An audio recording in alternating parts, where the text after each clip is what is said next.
They say we should have known better than to fall so deep down into this rabbit hole we found. And I was thinking. Hi, this is Nikolai, and you're listening to my dad, Rafal, co-host James Jardine, and featuring Mr. Jim Tiller on the one and only Down the Security Rabbit Hole podcast. Plug in, listen up, and enjoy. Deep into this pool of regrettable situations. Pitch black, think back to the last time that we were happy. And a 3, and a 2, and a 1. A good morning, good afternoon, and good evening. Welcome down the Security Rabbit Hole to another edition of the ever-popular Down the Security Rabbit Hole podcast. I'll start this episode by saying whoever's spreading the word, continue to do so. It's amazing. We're growing by like 5 to 7% month over month, episode over episode. It's kind of awesome. I don't know what happened, but I'm enjoying the ride. Maybe it's these guys, these guests that we have. I think that's what it is. You know, Sean and Paul have been on the last couple, so maybe we'll just keep rolling. All right, a little housekeeping. Go check out the LinkedIn page. Subscribe there. We post stuff, especially these episodes. You'll find out if you join the YouTube channel, you'll find out when you can catch these live. Sometimes there's a lot more fun that happens in the live video than you get in the audio. You sort of miss. Let's see. In the last couple episodes, you would have missed people walking by, my cat giving you a tail wag, all kinds of fun things. All right. Without further ado, to give us I'll give you a quick introduction of the panel. Nobody's in this one that you guys haven't met before, unless you're starting on this episode. So, that's James to my immediate that way. I mean, technically that's my left, but video's flipped, I think. So that's James to his other side. Sean Scranton, welcome back, sir. It has been a minute. Absolutely. Thank you. So Sean Scranton, the CISSP, former CISO, also kind of fell into insurance, became an underwriter, and now a broker as well. Someday we're going to have a conversation on that flight path soon. Underneath down here, that's Mr. Sean Tuma. Hey, Sean, from the great state of Texas. Howdy from the great, is it state or independent Republic of Texas? Are we there yet? We're getting there. We are getting there. If things get any crazier, the South may have to figure some things out in how we reorganize against the Looney Tunes of the world. Holy coasters. What's that? Don't even say it. Just holy coasters. Like, I don't want to go there. We're having fun. Come on, Paul. Smile. Anyway, Sean. Okay. Finish your intro. Oh, yeah. That part. Cyber attorney. Do all kind of stuff with cyber AI attorney these days. Oh gosh, you're AI now too. My work gets spent on AI and breach quarterback in my other spare time, and anything else dealing with cyber, privacy, tech, and law. Paul, do you have a cool title like breach quarterback, cyber coach, breach babysitter? Like, do you have a cool title? Because if not, you need one. Yeah, I'm a galactic class cybersecurity professional. Oh man. And I don't even know what that means, but I don't think anybody knows what most of the titles mean. So I'm just going to own it and go with it until whoever's in charge of galactic titles comes to talk to me, then it's mine. So I've been doing cybersecurity for a long time. CISO, I've been on the consulting side at times. I've done field CISO work, and right now I'm doing fractional CISO work and advising an early stage startup. Okay, so let's talk cyber insurance with all the fun out of the way. Sorry, Sean. So James and I and Jim, we were having again, some of this is just James's fault. In fact, a lot of this is James's fault now. Now that we've got a group chat, you said that on the last podcast. I continue to stand by I stand by what I said. We're going to rename the podcast, Paul. It's going to be just James's fault. Yeah. I love it. All right. So we were finishing up our conversation kind of post episode on Jaguar Land Rover and the breach and the costs associated with it. And we suddenly came to the realization that, could insurance have helped them even? And given the scope of the magnitude of the problem of the loss, and the fact that the government had to step in with 2 bills, right? That's a lot. Is there a thing to be had? Is there a conversation to be had around it? Would insurance have helped a little, a lot? And then, we started thinking about, okay, but insurance, we've talked about, like, raises the bar, right? Like, it makes you do better, but that's an expense. So, like, in my head, I came finally to this, like, so is insurance the answer or just the start of another question? Because it's been a couple of 4-5 years since we started talking about cyber insurance, I think, guys. Yeah, Mr. Scranton, I'm going to open it up to you, and I'm going to ask you this, and we'll let everybody else dive in, and I'll just shut up after this. But where does insurance live on the panacea of all things that business cares about related to cyber and security? Sure. And I'm going to start with a disclaimer that anything I say is my own opinion and not of my employer. Perfect. So with that out of the way, I personally see it as, what is your security posture? If your security posture is not so great, then insurance may be more at the front end of that conversation. If your security posture is really great, and this all goes back to when I say security posture, that also includes risk management. If your risk management and security posture is really great, then insurance is a method for you to transfer your residual risk. So if you've got a good handle on your risks, your inherent risks, you've got good controls to mitigate those inherent risks or any other risks that come down the pipe, then what you're left with is residual risk. And that residual risk, you can choose to accept it, ignore it, avoid it by not doing that process, or you can transfer it to insurance. And we're only talking on the monetary side, though, as well. But you're right. In the first part of your question/statement, you mentioned, it kind of raises the bar. It does, because you now have underwriters that if your security posture isn't up to where they want it, they may decline you, and then you may not get insurance through that carrier. Okay. I think we've got to step back and see, what is insurance doing here? I mean, when Sean in his previous life was the guy making these decisions on some monstrous size policies, he's gambling. He's gambling company money on, do I think they're a good risk or a bad risk? If they're a good risk, then I'm going to take their money, give them insurance coverage. If I think they're a bad risk, I'm not willing to take their money because I'm scared I'm going to lose more than I'm going to gain. That's the simple process here, right? And if you have a hard time getting someone to take your money because you're a bad risk, and they're giving you a list of the reasons why they think you're a bad risk when they're seeing hundreds or thousands of similar scenarios, that's a great roadmap for how you can improve your security, right? So, Raf, to go back to your question of, is it on the front end or where does it sit? There's a lot we can learn from insurance during that underwriting process. And if they're telling you we're not going to underwrite you because of all these reasons, that's a great way to help maybe minimize the chance you're going to end up in Jaguar's position. And so I think using it as a tool in that way is helpful for your risk management strategy. That's if you have a risk management strategy, Sean.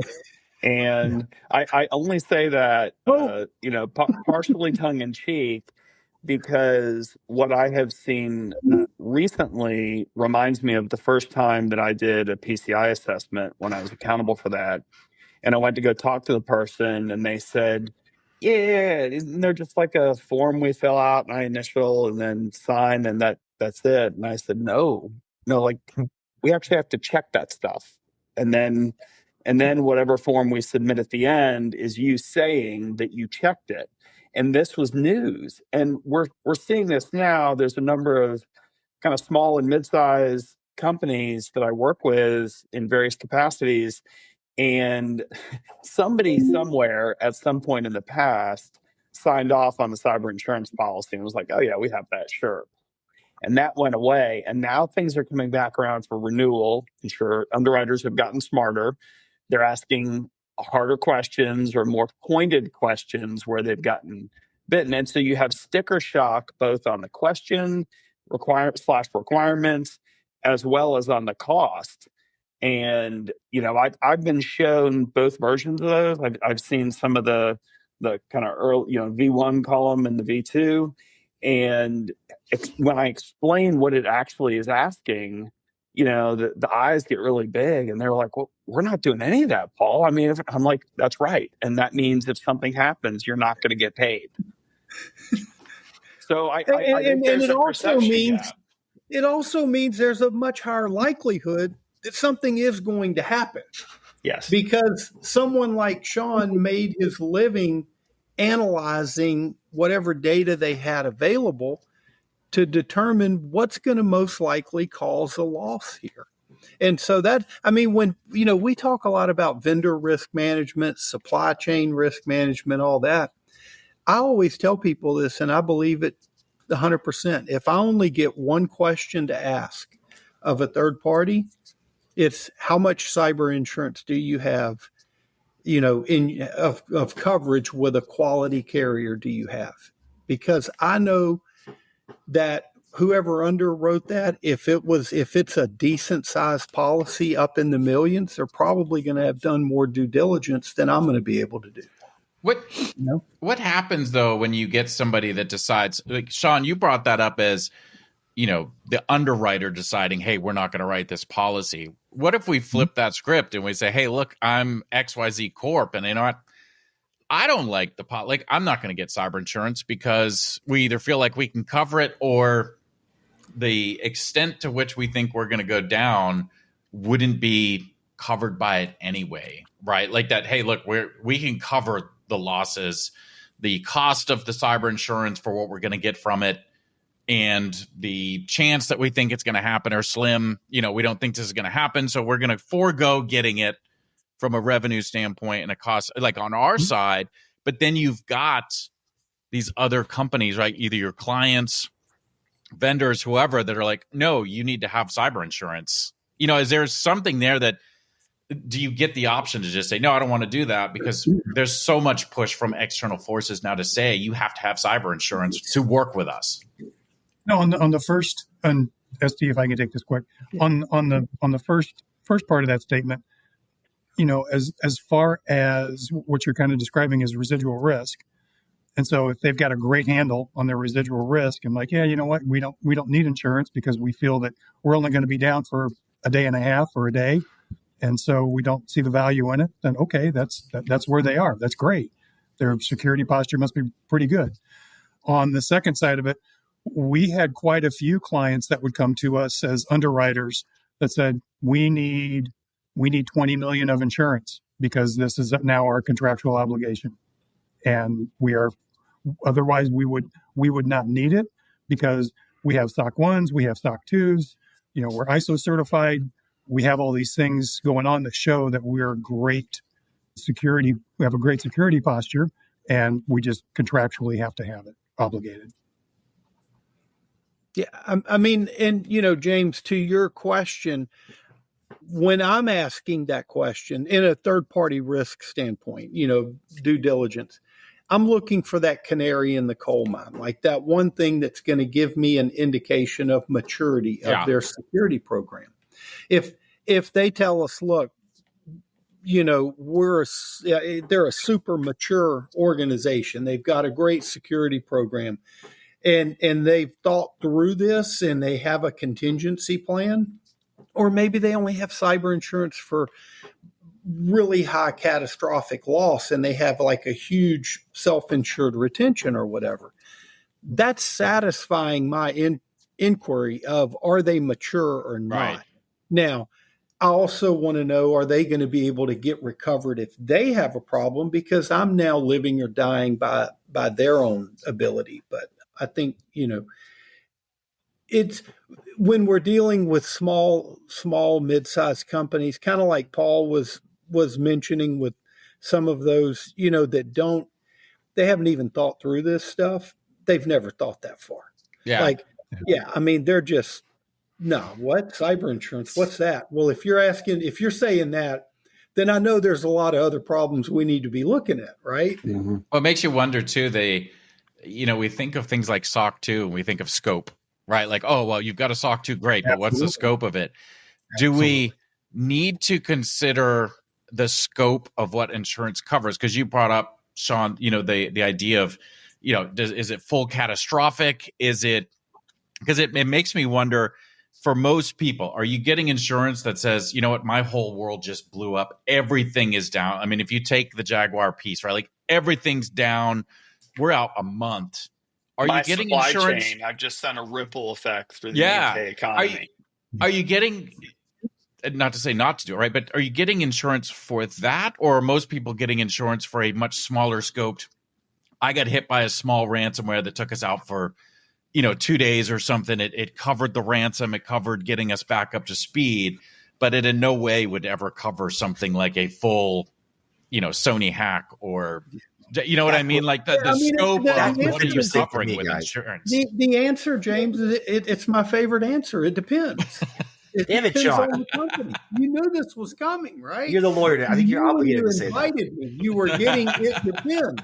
But no, I had a small company client come to me a couple of years ago, ask me to review their cyber insurance policy, just spitballing it for, whatever reason. And they sent it to me and I looked at it and I was like, oh, okay, little small company.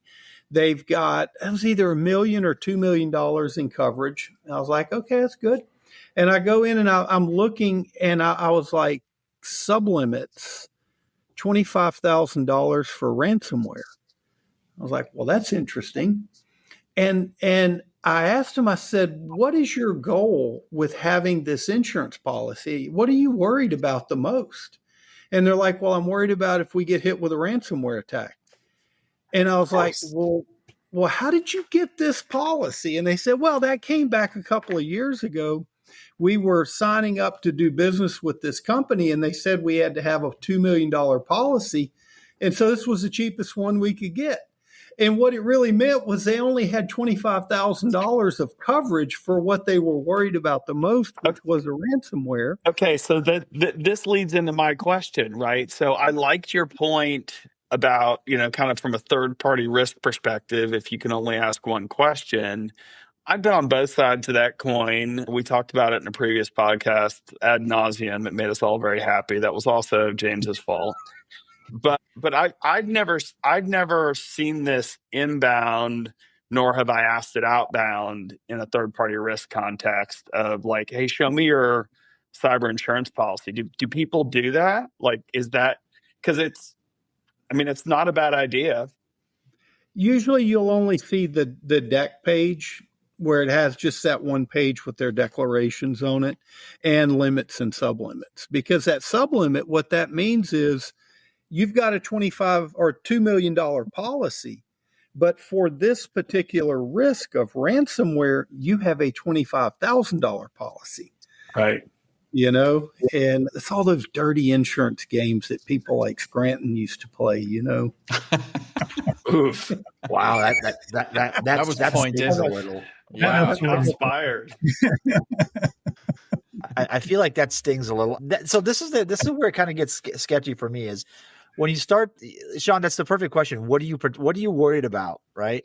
What are you trying to insure against? I feel like that's kind of like to draw maybe an analogy that hopefully works. The way some of us buy health insurance, some of us buy it to use it as a like cover my doctor's bills and then get concerned that it's expensive. And then some of us use it the way the word insurance is meant to be used, in my opinion, is like, hey, if things go really badly and I end up with $1 million hospital bill, the insurance is my safety net. Right. So we've said this probably on this show, and I'm sure it's been said 1,000 times a day by folks like yourselves, is insurance doesn't mean you're not supposed to do good security, right? In fact, hopefully it means you do better because you want a cheaper policy. Are there current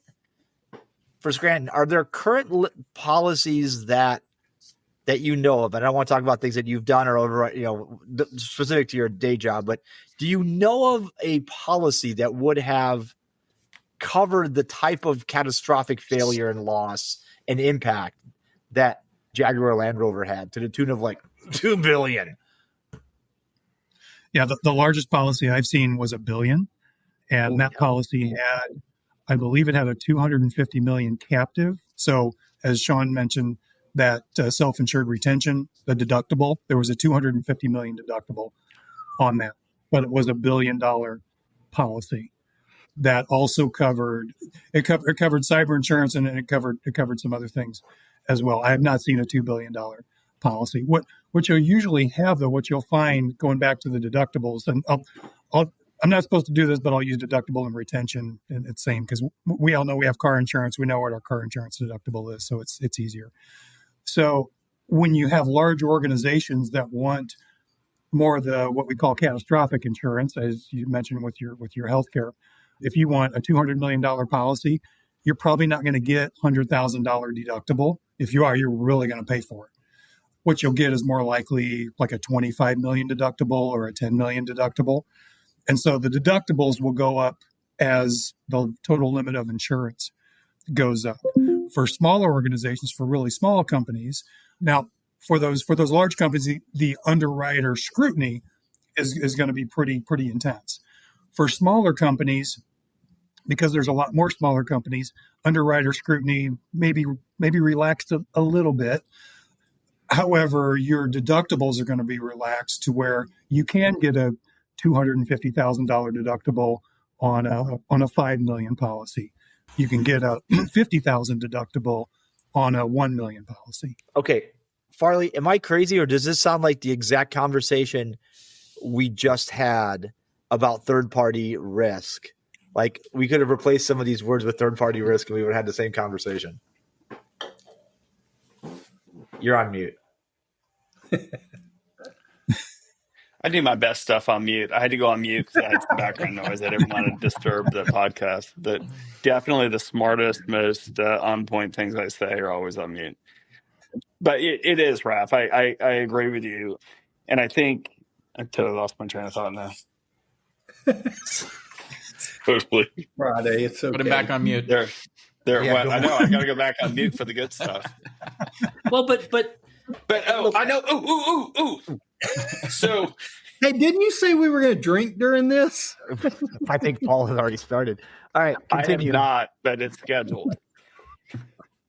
But we talked when we were talking about the Land Rover deal because they were in process to get insurance, is my understanding of the facts. I don't have direct knowledge, but then even some folks looked at that and said, hey, even if they'd done that, it wouldn't have covered all of their losses. And then one of us made the snarky observation that, hey, why even have a security team? Why not just insure it all away, right? Why not just say, hey, why should we even just buy the insurance and let your IT team run your infrastructure?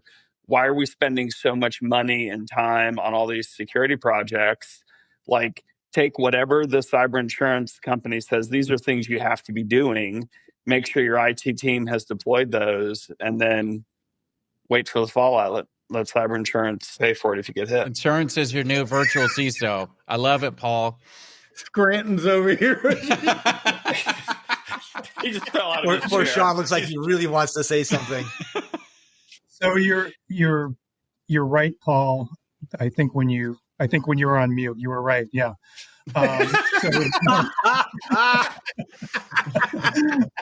One of the things underwriters are going to look for is, where's your security team? If you're that large of an organization, your security team should probably be under enterprise risk management and maybe not under IT. For me, it would be a red flag if you were looking, let's say a particular car company, for instance, was looking for $500 million of insurance. If I was the one writing, and I'm no longer an underwriter, but if I was the one writing primary on that, I was at the very bottom of that insurance tower, and your security department was still under IT, I probably wouldn't write you, because I think, as we all know, I think most of us have been in IT. You're beholden to the IT budget. Yeah. And security is very much a discretionary spend. You can choose, as you said, you can choose not to even have a security team and just let IT do it. And that's okay. And that works for a lot of organizations. But what I've seen is that as organizations grow that large to that extent and want the 500 million worth of coverage, usually it doesn't play well for underwriters if their security people are all IT. Do we see that? There is no, or worse, there is no named CISO, which means there's no one responsible, not for security, but there's no one responsible for security projects. James, go ahead, James, and then I'll follow you up. I know what James is going to say. No, making sure the security posture meets the risk appetite of the organization. Oh man, you know that was going to go to what the next podcast is going to be about fractional CISOs. No, but it does make me wonder. What you said there, Scranton, about that, because I won't go into that one. I'm going to save that for another episode. It makes me like, at what size though do insurance companies start enforcing that?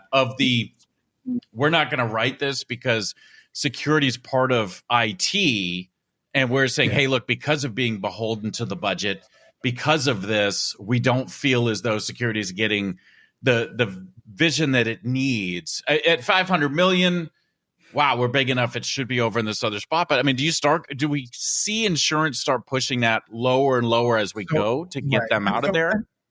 And so that's 500 million of insurance. Right. And I think what we're really talking about is, where do we have a very mature risk management function that is sized commensurate to the size of the organization?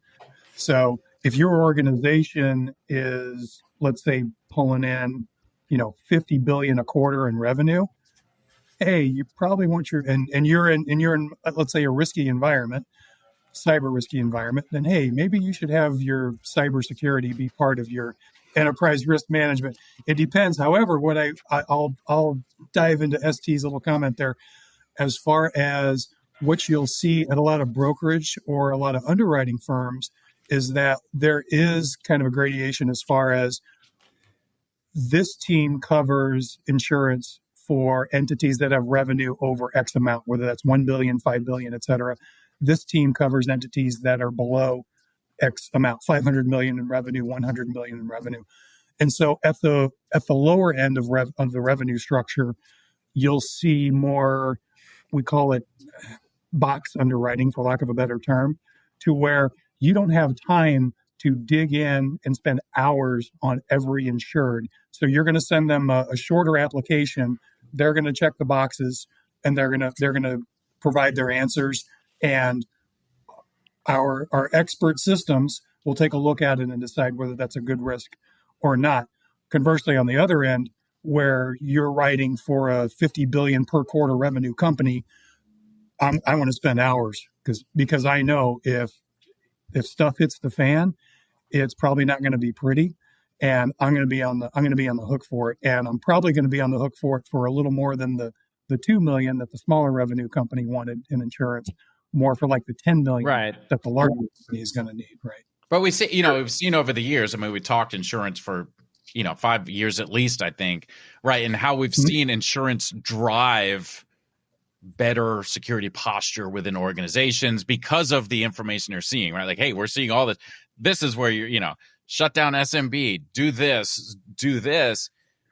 Are they tracking who they report, like the reporting structure of security teams within organizations, to be able to maybe correlate that at some time to say, hey, wow, you know what? We see ones that report to the CTO, are doing better or worse than the ones that are reporting, to the COO or to the CRO or, some other standpoint, to where we might see that actually flow down. And that's part of the checkbox. The checkbox is, who do you report to, this, or this? Yeah.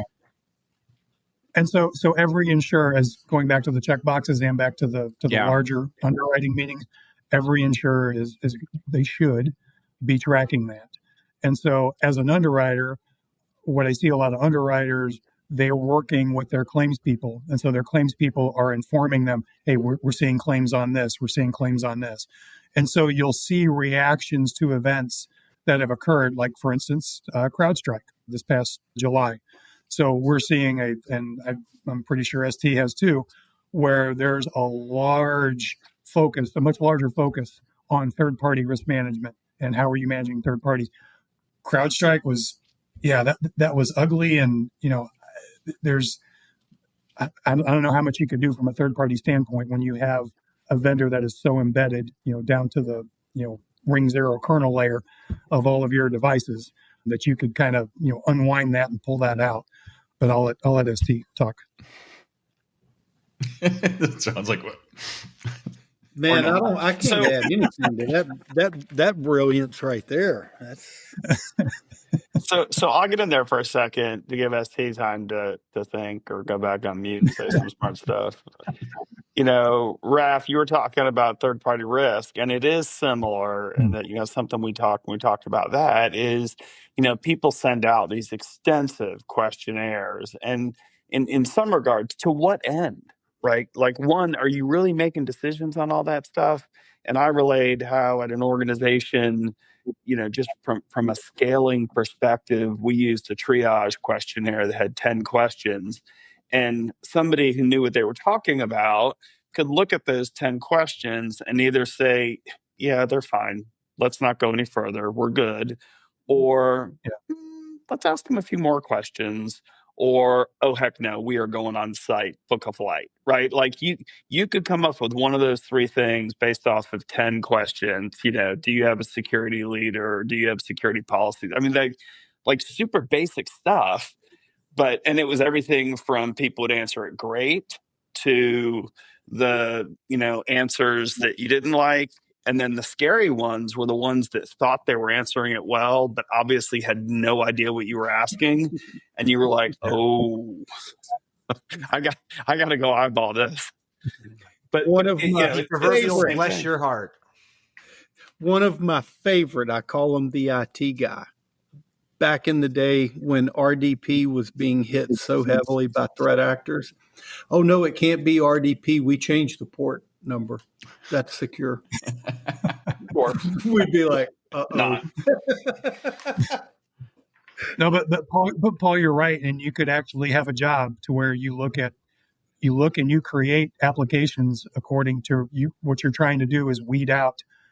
You're trying to fit security risks into appropriate compartments as you're underwriting, as far as they're really, really good or they're really, really not so good. Absolutely.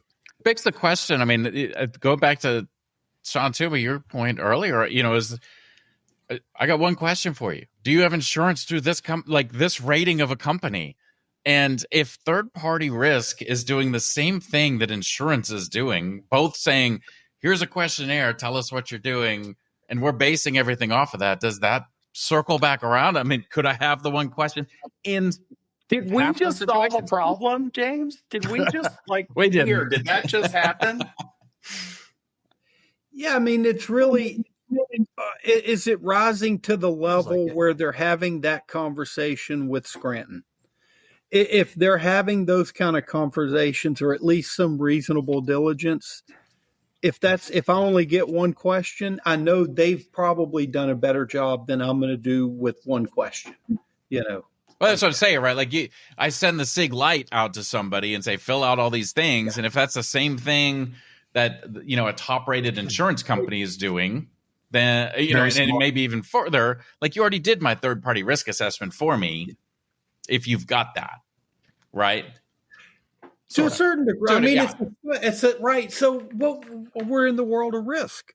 There are no absolutes. There are no clear answers. We're all just painting by dots to try to build a picture of how mature are they or are they not.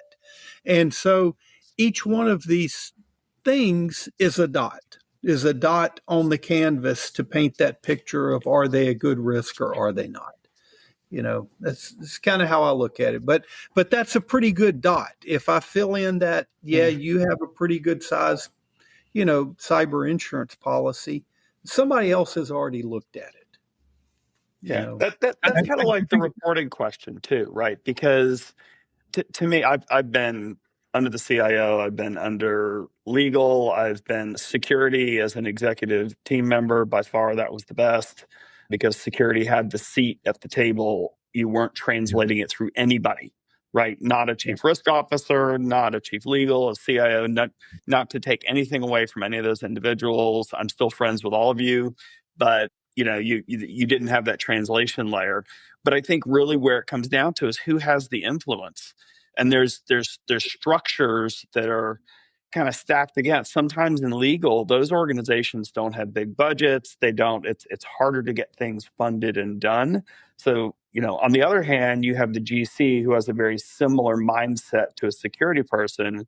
So there's great alignment there, right? I mean, it could be the same with enterprise risk, right? They have a similar mindset, but historically they don't have big budgets, not like IT is like this huge spend. And so depending on what phase you're in your program and who has the influence, sometimes IT can be exactly the place because you say, hey, we need to go do this, and they can bury it in the budget or absorb it from somewhere else because they have more to work with.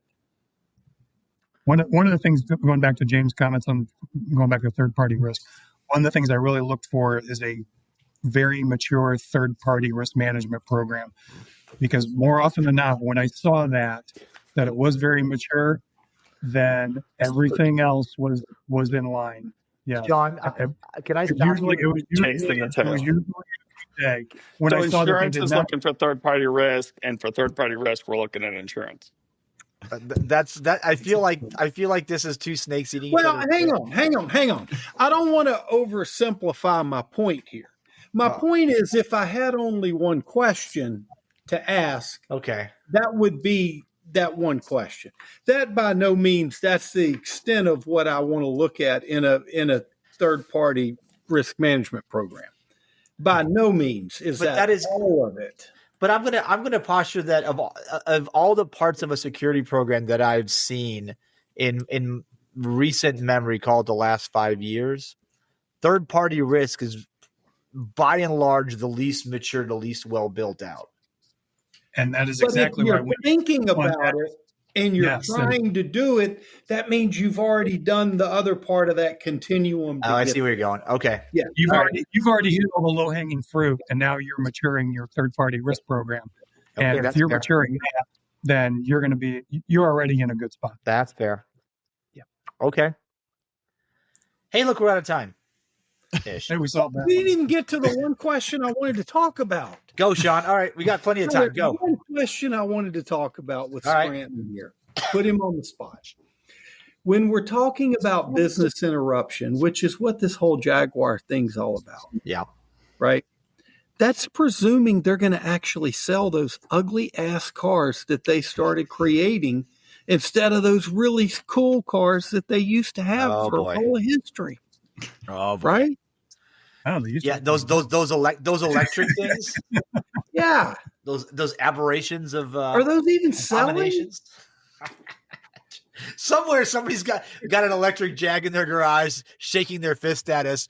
Those how we refuse to acknowledge progress. But I will tell you, you will pry that good old gasoline and or diesel engine out of my cold dead hands. But yeah, that's an interesting point, Sean. Listen, guys, if you're at a point where you've had an incident internally that has ceased your business, right? Whether and we back in my days at G, we've had plenty of those where things cannot come off the assembly line. Factories are shut down. You can't take, oddly enough, if you can't take time cards, people can't go to work. Right. It's weird, these rules that came from different unions and stuff like that. So there are different ways to impact the business to the end that business can't operate. How is insurance? My final thought on this is insurance really in cyber insurance intended to stopgap the losses from the incident on the business side, or are there other insurance types that cover that? Go ahead, Scranton. Go ahead. Oh, damn it. What do you mean as far as other insurance types that cover that? I mean, do you buy cyber insurance? Because I know there's different types of insurance, right? There's like I've been asked when I do business with somebody to go get business insurance, like business insurance, right? Liability, professional liability. Yeah. But is there like, Raph, are you saying, is there like insurance that you can buy that says if my manufacturing plant goes down, correct, that's not related to manufacturing? I would bet, though, the answer, aside from it depends, is that there's probably a clause in that manufacturing plant insurance that says we'll pay out if your manufacturing line stops, except if due to a cyber incident, you got to go get a cyber policy for that. So, Paul and Ralph, that's a great point, because I believe that is what happened with, I think it's Mondelez, where they were hit from a business interruption by ransomware. And this is when ransomware was just getting its foothold. And so they looked for their property insurance. They looked at their property insurance because their property insurance may have covered business interruption. And you can Google it, and there's a whole, you'll find a whole slew of information about that, and how then cyber insurance then had to respond because companies were looking to their property policies for coverage. And so what do all the other insurance lines do when something like that happens? They put exclusions for cyber. So if you have a property policy, if you have, kidnap and ransom policy, we're not going to cover a cyber event. You need to get cyber insurance. That's kind of like was it AIG that did this, where there was the court battle over, I think we talked about this a couple of times you guys were on ago, but it bears repeating, right? That exclusions can be a kind of a drag, because, it's all fun and games that you've gotten ransomware until some third-party vendor declares it a nation-state attack, in which case now it's no longer now it's an act of war or something, however that went. That's called the war exclusion, and that's probably a 5-hour podcast. I think to that same point, though, like where does that line change from it's a cyber attack to it was us making the decision to take our stuff offline? Think of like a gas pipeline, right? My system over here for billing got hacked. I said, oh, crap, let me shut that down to stop. Oh, I can't bill people. I'm not going to give gas away for free. It's my decision to say, hey, we're going to shut the pipeline down. Does the cyber insurance policy still cover that secondary decision to be able to say, I'm going to shut this other system off because this one? Or does that fall under, Go ahead, Sean. Hold up your sign. I know you want to. Scranton's just going to say it. It depends. So what you'll find is that you can get coverage for voluntary shutdown. So your insurer, they will provide you with tools and resources. What they want to do is they want to decrease the severity. They know stuff happens, stuff hits the fan, but they want to decrease the severity and keep that severity as minimal as possible, because obviously they could be writing it in form of a claim. And so they'll provide you with the forensic services, with the Sean Tumas, with the breach coaches, breach quarterbacks, breach team, that whole bit, to make sure that your severity is as low as possible. But you can get insurance for voluntary shutdown. Going back to the exclusions, if we didn't have exclusions, the insurance would be prohibitively expensive. And so the kind of the double-edged sword, the exclusions are keeping your premium down as well. And I remember Sean giving us an entire lecture, a couple podcasts on cyber insurance ago, about read your exclusions carefully. Don't just sign things like, just because it says it's a $10 million policy doesn't mean you're getting $10 million or even a dime. Tim brought that up today about the sublimit. Yeah. Exactly. All right. Well, that's a good point to end now. All right, guys, this is fun. Let's just do a whole new episode. Let's just keep going. Let's just roll right into the next one. Yeah. Yeah. All right. I have a hard enough time getting you guys on one show all together. This isn't 700, Tuma. All right. This isn't one of these 3-hour-long rotating through ones. This is just a single episode, man. I mean, we're getting there. It's getting close. The next one's getting close. I can't believe how many. So we're on 674. So like we're 26 episodes away. 677 is already being planned, so we're not far away. We'll have to do a Friends of the Podcast 700. Sean, maybe we do that. Maybe I keep saying we'll do one in person somewhere. Like a bunch of us just get together. Atlanta's a good place to get together. It's like in between all of you guys. Please not a bar. What? Please not a bar. That would go off the rails. No, we go off the rails enough. The bar is the after party. We don't need any lubricant to assist with that process. That's right. Those wagons are already flying down that track. But you need to plan a 700th episode event somewhere and try to get a few people there. Yeah, let's do it in the islands. Somewhere my wife. It'd be like Cruise Con. That's where I'm going. Maybe Peoria. Somewhere. Not Peoria. Cruise Con for 700. No offense to Peoria. Rabbit hole. Right. No offense to Peoria, except for, it's Peoria. That'd be so much fun. Man. I don't know. If I can get a big enough boat, we can just all hang out on it. There's somewhere with a fire pit, Yeah, let's do that. And a couple of cameras. So not a boat. Maybe not. So not a boat. Right. Not a boat. All right. We're insuring this. Weird. Yeah. We're not gonna get my boating license taken away for us.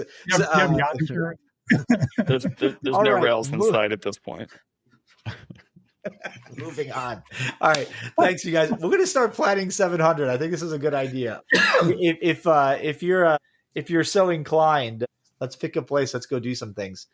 I don't know. We'll see. Maybe 725 episodes, 25 weeks. Maybe that comes close to RSA time again. No. Anyway, I'll look into it. We'll see what happens. I'd rather go to Peoria than San Francisco. That's touche. That's an excellent point. That's an excellent point. California is not on my list of places. That's right. Anyway, before we get in trouble any further, you guys, it's been awesome. Mr. Scranton, thank you so much. Mr. Tuma, always a pleasure. Farley, good to have you aboard, buddy. James, this is good. This one was good. This one was a very entertaining and infomercially. I don't know. It was infotaining. Can I use that word? I just did. Haha. Do it. Yeah. So we'll do this again when we figure out our next one. But thanks for listening, you guys. I hope you learned something. We bring these awesome guests on so that we can both have just a little bit of fun and so that you guys can take some notes on this. Obviously, our guests are reachable. I will link to their profiles on LinkedIn. Thank them for their time. And we'll see you guys another time, another place on yet another soon to be Down the Security Rabbit Hole podcast. Start thinking about 700. See you later. Bye. This is Bella. Thanks for listening. Don't forget to leave my dad a review and share this with your friends. Bye.